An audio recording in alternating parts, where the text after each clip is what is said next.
Messieurs, dames, bonjour et bienvenue dans cette nouvelle émission TYS Show. TYS Show, le bien-être en travail. Le bien-être au travail. Nous sommes le 22 juillet 2022 et on fait suite à notre dernière émission sur comment se sentir bien dans son corps de vendredi dernier. Comment se sentir bien généralement. Et aujourd'hui, on va parler de comment se sentir bien au travail. Comment par un environnement spécifique, comment par du design, comment par des façons de travailler, on va réussir à travailler dans les meilleures conditions. Pour rappel, la marque TYS, c'est 3 émissions. C'est les TYS Show, des émissions hebdomadaires d'1 heure sur l'économie et l'actualité économique du territoire. Mais c'est aussi les TYS Live, des émissions business de 4 heures, chiffrées, développement d'entreprise, stratégie commerciale, comment prospecter et trouver ses clients, mais surtout le TYS spécial, émission de divertissement. Nouveauté TYS, vous le voyez ici, le TYS Magazine. Magazine spécial où vous pouvez découvrir, vous pouvez le prendre si vous ne l'avez pas. Renseignez-vous sur notre site internet www.atnacparis.com pour savoir où il est disponible. Un magazine spécial où vous avez justement le portrait mais aussi les sociétés de chacun de nos invités depuis le début de l'histoire TYS jusqu'à aujourd'hui, jusqu'à juillet 2022. On commence cette émission sans plus tarder aujourd'hui avec Monsieur Calvosa Benoît, directeur opérationnel de Green Space Paris Coworking.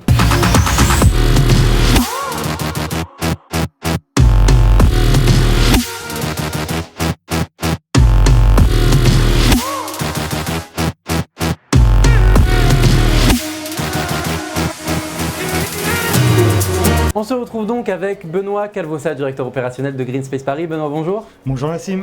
Merci à toi d'avoir accepté notre deuxième invitation sur le plateau TYS. C'est un vrai plaisir de revenir ici et de faire cette émission sur un autre sujet. Donc voilà, le bien-être au travail qui est quand même intimement lié avec ce qu'on fait de base, donc le coworking.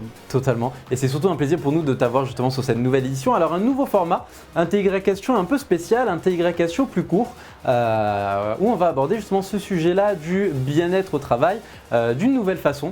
On va parler développement personnel, on va parler se sentir bien et se sentir bien au travail. On va parler justement ensemble de Green Space et on va parler aussi des nouveaux entrepreneurs d'aujourd'hui avec Juliette, une entrepreneure de Normandie qui va nous rejoindre dans un instant sur le plateau. Alors du coup, Benoît, donc tu es le directeur opérationnel, comme je disais, de Green Space Paris.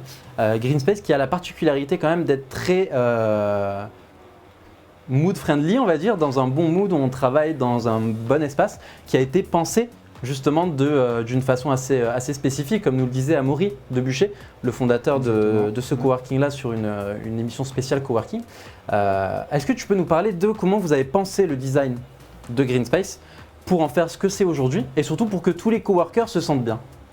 Ok, donc pour moi en fait il faut, pour avoir des bonnes conditions de travail, un cadre adapté en fait, il faut un espace qui va pouvoir réunir des lieux qui vont être vraiment propices au travail, des lieux pour les pauses. Donc on a essayé de penser à tout le lieu de cette manière-là. Donc il va y avoir donc des bureaux fermés, des postes fixes où les gens seront là pour travailler dans un espace calme et des lieux de pause où ils vont pouvoir couper. Donc ça veut dire qu'ils vont sortir de leur cadre, ils vont discuter avec d'autres personnes, par exemple dans une cafétéria, dans une mezzanine ou sur des canapés. Donc ce qui va leur permettre d'être plus performants dans leur travail, mais aussi de se sentir mieux parce qu'ils vont vraiment pouvoir couper avec leur phase travail et leur phase détente où justement on apprend à connaître les autres, apprendre à connaître les projets de ses voisins, discuter de cinéma, de musique, c'est ça aussi qui va faire qu'ils vont se sentir mieux dans leur travail, en tout cas sur leur temps de pause. On a aussi pensé le lieu de manière à... Donc on a un lieu qui est assez sympa avec des verrières sur toute la surface, donc ce qui nous permet d'avoir de la lumière naturelle. On a aussi beaucoup de plantes, ce qu'il faut savoir c'est qu'il y a pas mal d'études qui ont montré que les plantes amélioraient la productivité tout simplement parce que les gens se sentent dans un environnement, on va dire, plus sain, un environnement plus travaillé avec une décoration et surtout du naturel. Donc l'idée c'est, quand on est en tout cas un employeur, c'est de montrer qu'on va investir dans la décoration, dans les différents espaces pour que nos employés se sentent bien et généralement ils le ressentent. Totalement. Alors c'est vrai que Green Space, on en avait parlé pendant l'émission Coworking. C'est un coworking où il fait bon vivre parce que déjà en termes de design c'est assez large, c'est assez ouvert. Ça a été fait exprès aussi j'imagine. En termes de coloris aussi. Est-ce que tu peux nous en parler un peu? Alors exactement, la décoration aussi a un rôle important. Donc en 2016, on a fait refaire tout le lieu. Donc on y était donc sur un style un peu plus scandinave, mais avec des couleurs pastel, avec des couleurs en fait qui vont un peu reposer les yeux. Donc il n'y a pas de lumière trop forte non plus. On essaie d'avoir que de la lumière naturelle. On essaie d'avoir des espaces ouverts. Le but c'était d'enlever les cloisons et donc d'avoir des espaces où les yeux ne s'arrêtent pas. Donc c'était ça aussi qui était intéressant. Après, tout est organisé de façon à ce que plus on s'éloigne de l'entrée, plus l'espace va être calme. Donc l'idée c'est que chacun va avoir un endroit adapté à son style de travail, en tout cas à une phase de travail qu'il va avoir. S'il doit passer des appels, il va aller dans l'espace soit de callbox, soit des espaces d'appel. S'il doit travailler au calme, par exemple pour une profession créative, il va pouvoir trouver son espace adapté et donc avoir de meilleures conditions de travail. Alors justement, on avait il y a 2 semaines dans cette même émission spéciale Expat, émission d'ailleurs disponible sur tous nos réseaux, notre site internet ainsi que notre chaîne YouTube, on avait une coworker du coup de chez toi, Claire Delab, la fondatrice de Take Monday Paris, qui nous parlait justement de aussi l'échange et la convivialité qui vient indéluctablement du fait du design. Ça aussi, ça a été fait exprès ou c'est un truc qui s'est fait tout seul après? Alors oui, c'est un peu, c'est en corrélation un peu avec ce que je disais au début, avec les lieux de pause. En fait, il faut des lieux qui puissent réunir les gens. On avait commencé à Green Space avec des petites tables, donc les équipes mangeaient chacune ensemble en tout cas, ou en tout cas il n'y avait pas beaucoup de monde à la même table. Maintenant, en fait, on a une grande table de banquet, on peut accueillir plus d'une vingtaine de personnes au même moment dans la cafétéria à la même table. Donc, ce qui va favoriser les échanges, ce qui va faire que les gens vont pouvoir discuter avec d'autres coworkers, ils vont toujours pouvoir parler avec leurs collègues, mais aussi avec d'autres personnes, donc découvrir des nouveaux projets, des nouvelles équipes, des nouvelles choses. Donc c'est ça qui va aussi créer des collaborations business, mais aussi générer un climat ambiant qui va être plutôt agréable. En parlant justement de nouvelles choses, on va parler maintenant d'une nouvelle vision du bien-être au travail, de comment se sentir bien soi-même afin de se sentir bien au travail hors contexte coworking et hors contexte design. On continue sans plus tarder en accueillant notre prochain invité, Irène, alors que vous avez vu sur notre dernière émission. Irène, conférencière spécialisée et qui va nous parler développement personnel.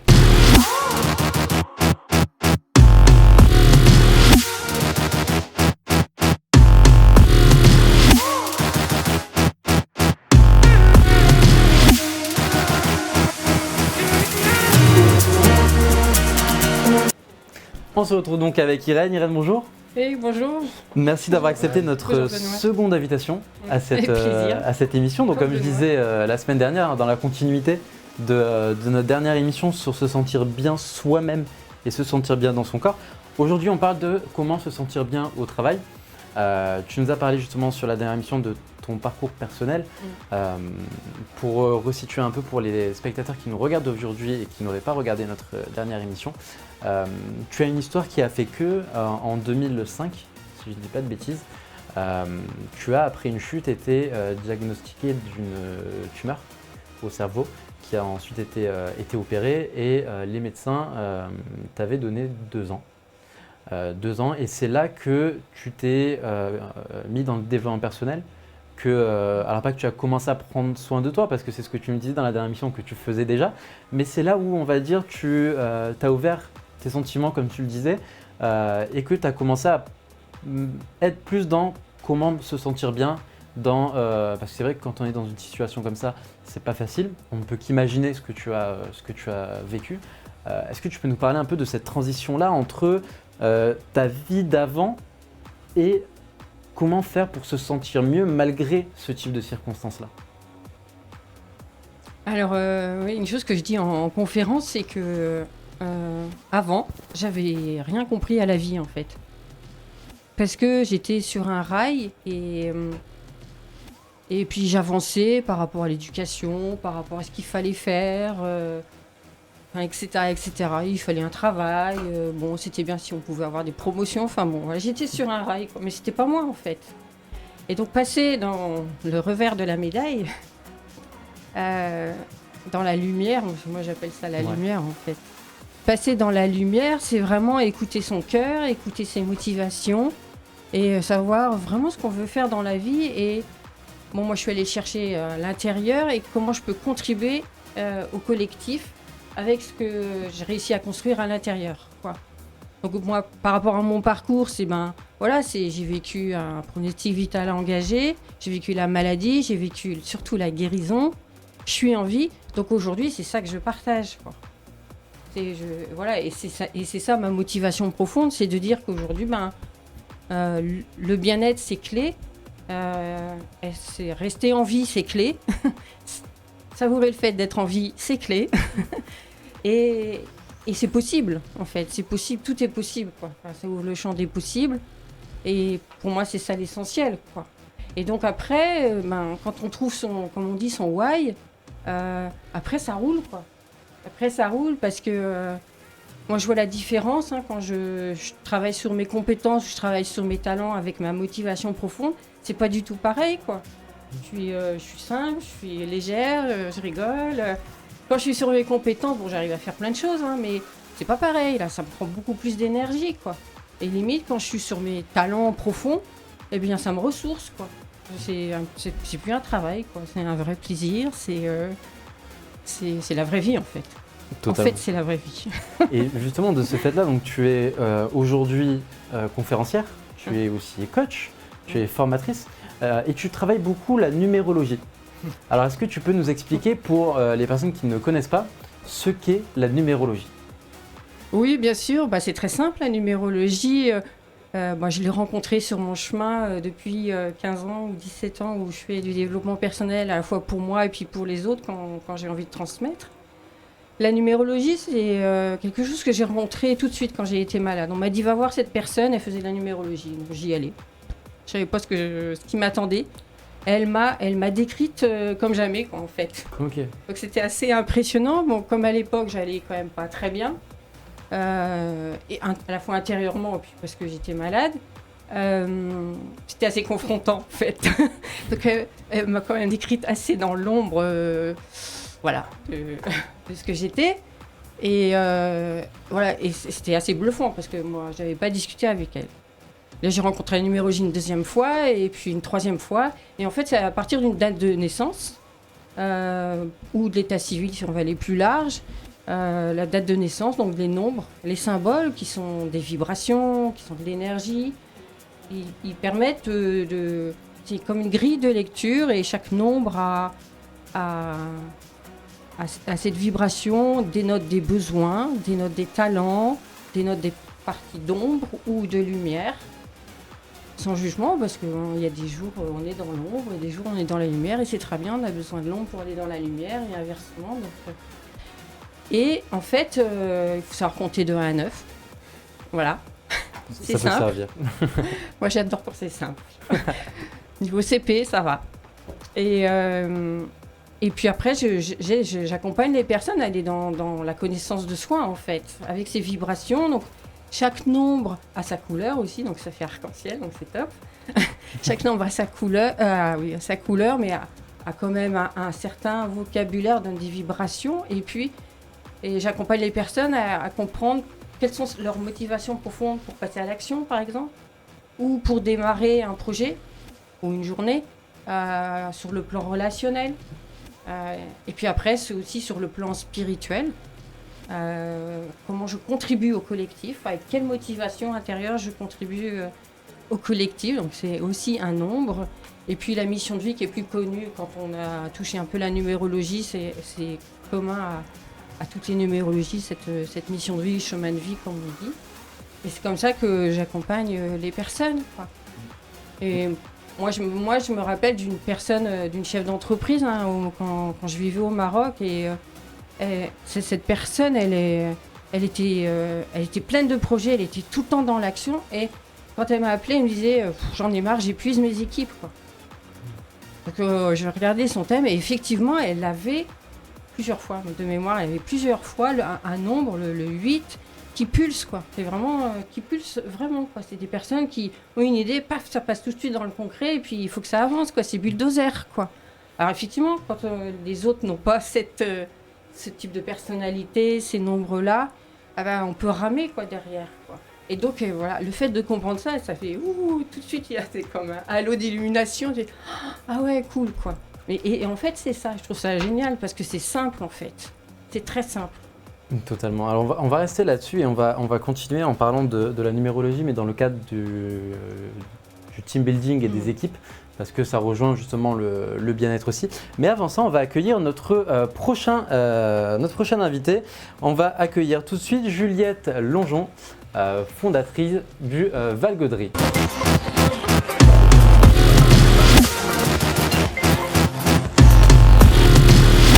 On se retrouve donc avec Juliette Longeon. Juliette, bonjour. Bonjour Nassim. Merci d'avoir accepté notre invitation. Merci à toi. Donc je le disais, tu es donc aujourd'hui la fondatrice du Valgaudry, Ouais, qui se situe, alors je l'ai noté pour pas dire de bêtises, à Montgaudry, en Normandie. En Normandie, dans le Perche, ouais, c'est ça. Et qui est du coup donc un gîte nouvelle génération. On va en parler. Tu es ancienne architecte d'intérieur. Oui, c'est ça. Qui a travaillé du coup dans le tertiaire et beaucoup Notamment, dans le domaine du bien-être. Le bien-être au travail, ça rejoint un peu ce que vous disiez Totalement. tout à l'heure avec Benoît. Effectivement, j'ai travaillé un moment dans une agence spécialisée dans le tertiaire, effectivement, pour après un peu, moi, naviguer et de fil en aiguille, me retrouver à monter cette entreprise pour créer un espace de retrouvailles, un grand gîte, en fait, gîte de groupe, mais pas que, avec des espaces dédiés, notamment pour se retrouver en famille, pour des mariages, des anniversaires et pour les séminaires. Donc aussi offrir un cadre de travail pour des entreprises un peu spécifiques. Alors on en parlait tout à l'heure avec Benoît, on parlait design, on parlait infrastructure pour se sentir bien au travail. Ouais. Tu as travaillé en tant qu'architecte d'intérieur justement avec cette société-là pour que les collaborateurs se sentent le mieux. Aujourd'hui, Oui. tu as créé toi-même ta structure avec monsieur. si je dis pas de Avec mon bêtises. conjoint, oui, tout à fait. Est-ce que tu peux nous parler justement de comment est-ce qu'on évolue de architecte d'intérieur à travailler dans le tertiaire pour du bien-être en entreprise Oui. à lancer son propre gîte? Alors comment tout le monde, je sais pas. Moi, mon parcours, c'est voilà, j'ai eu cette opportunité-là, commencer à travailler dans cette agence. J'ai pu accompagner différentes entreprises sur des plus ou moins gros projets. Ça pouvait être des très gros groupes comme des startups, ça dépendait. Et puis après, à un moment donné aussi l'envie de voir autre chose, de travailler sur d'autres domaines. Je suis partie dans l'hôtellerie, dans voilà, des agences d'hôtellerie, dans des agences plutôt vraiment d'architecture avec des projets à très grande échelle. Et puis à un moment donné, l'envie de se lancer à son compte aussi, parce que l'appel, il est quand même toujours là. On a envie d'être plus proche du client, de pouvoir comprendre un peu tout ce qu'il y a derrière les ficelles, ce qu'on ne voit pas forcément en agence non plus. Et donc de se lancer pour à un moment donné devoir accepter que finalement, c'était peut-être pas le format qui me convenait. Parce que voilà, à un moment donné, on avance en se disant « Ah, je vais aller vers ça, ça me tente bien », mais des fois, je pense qu'il faut accepter que c'était pas ça.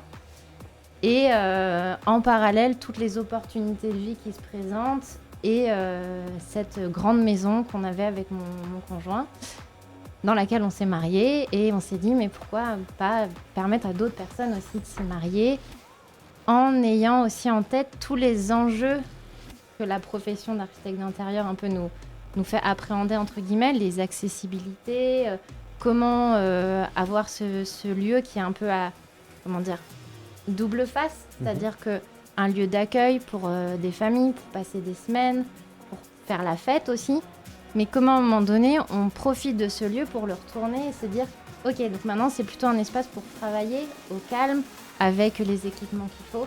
Et donc en fait moi ça a été un peu ça mon chemin, c'est à un moment donné de me dire j'ai envie d'aller là et j'ai envie de prendre tout ce que j'ai appris avant pour le mettre au bénéfice de ce projet-là. On va revenir sur justement ce que disait tout à l'heure Irène sur donc le bien-être au travail en général, on l'a dit, mais surtout en termes de numérologie et d'équipe. Parce que se sentir bien au travail, c'est aussi se sentir bien avec ses collaborateurs, se sentir bien avec ses collègues pour éviter les histoires à la machine à café le matin. Donc comment est-ce que justement, Irène, question très simple, comment est-ce qu'on se sent bien avec ses équipes? Moi, comment on se sent bien avec ses équipes, pour moi, c'est une vraie question de cohésion d'équipe. D'abord, c'est se sentir bien avec soi-même. Ça permet d'être plus tolérant sur ce qui se passe autour. et ce qui peut se passer à la machine à café. Mais la machine à café aussi, c'est un super endroit pour résoudre. C'est vrai, c'est vrai. Boire un café ensemble, c'est Comme quoi c'est le un super- café a multiples vertus. Voilà, c'est ça. C'est ça. Et pour moi, on est vraiment là, on parle du thème de la communication intrapersonnelle et interpersonnelle en fait. Quand je me connais mieux, j'arrive à écouter. J'ai les oreilles plus ouvertes, les yeux plus ouverts, le cœur plus ouvert pour écouter les autres.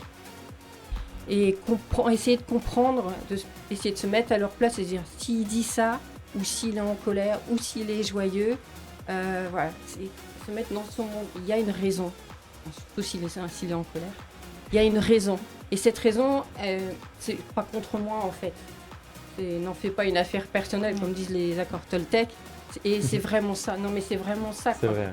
C'est la colère. D'abord, elle est intérieure. Donc moi, si je me mets en colère, ça viendra de l'intérieur et ça sera pas contre les autres, c'est contre moi-même. Donc c'est vraiment comprendre ça en fait.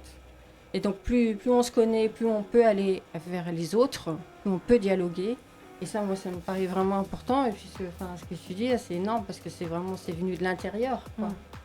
Et c'est ça qui fait la cohésion d'équipe, en fait. C'est comme les grilles de lecture. Alors, en entreprise, on en a plein des grilles de lecture. Hein. On a une BTI, l'ennéagramme, c'est un peu plus récent. Il y a le Gallup, qui est peut-être moins connu en France, mais en tout cas, Gallup est super aussi. Et puis, il y a la numérologie. Moi, j'adore faire ça en entreprise, quoi. Comme je le disais, c'est simple, c'est coloré.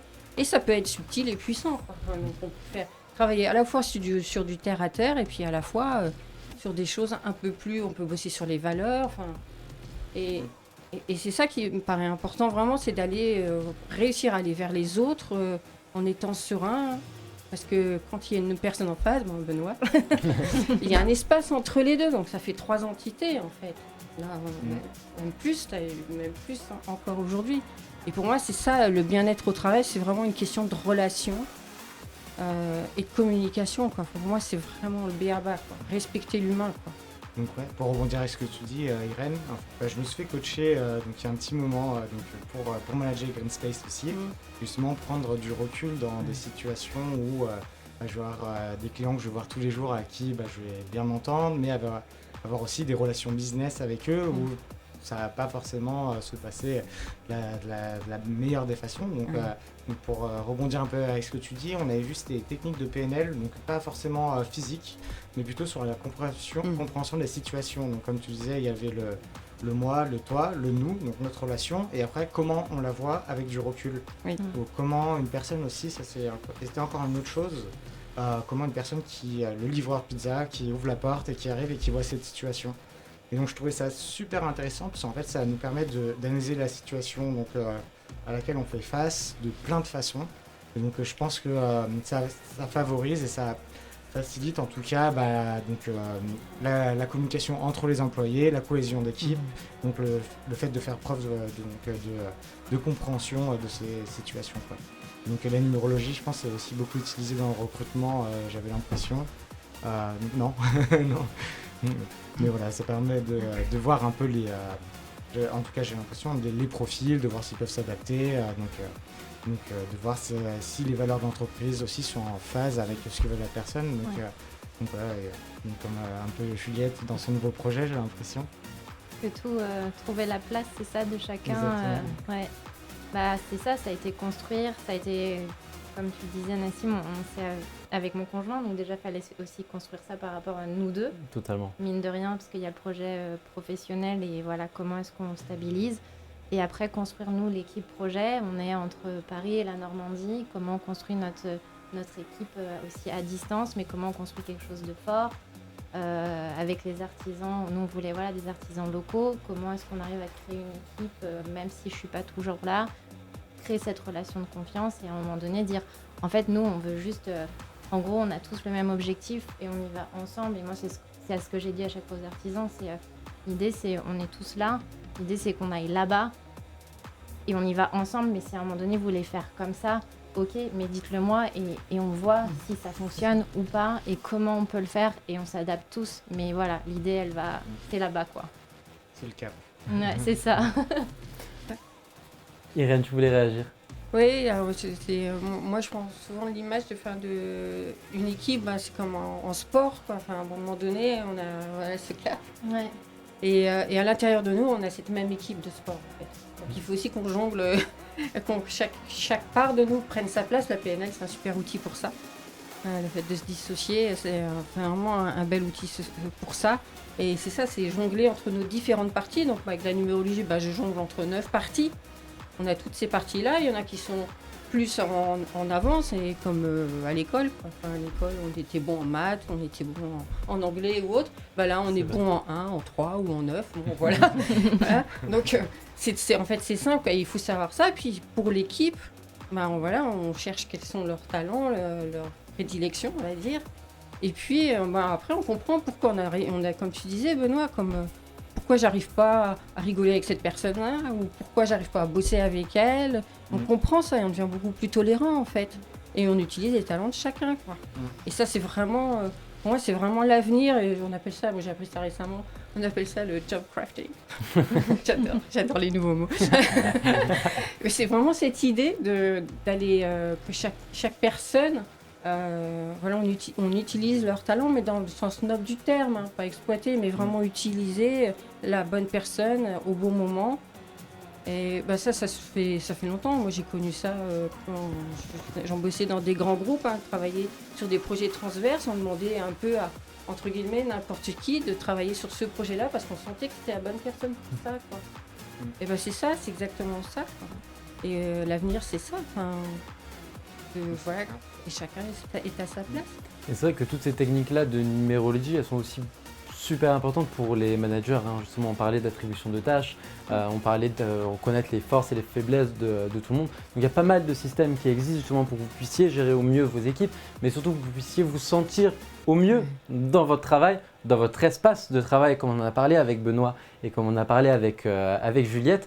Cette émission spéciale, je vous l'ai dit, un nouveau format court, rapide et efficace, touche à sa fin. Je remercie sincèrement Benoît Calvosa. Merci Nassim. D'avoir accepté notre invitation, mais aussi Juliette. Merci Nassim, Juliette Longeon. Mais aussi Juliette Langeon d'avoir accepté notre invitation. Merci Juliette. Merci à toi Nassim. Et Irène, qu'on ne présente plus. Merci d'avoir accepté notre deuxième invitation. Merci à vous d'avoir regardé cette émission spéciale, ce nouveau format. Vous aurez peut-être prochainement une deuxième partie sur le bien-être au travail où on va justement approfondir tout ça. On a parlé énéagramme, on a parlé numérologie, on a parlé design, on a parlé infrastructure. Une partie où on va approfondir tous ces sujets-là pour que vous puissiez avoir les meilleures clés et les informations les plus importantes pour vous sentir bien. On a fait un follow-up de notre dernière émission sur se sentir bien dans son corps. Aujourd'hui, se sentir bien au travail et prochainement la partie 2, comment se sentir bien au travail. Merci à vous, à très bientôt dans les TYS Show.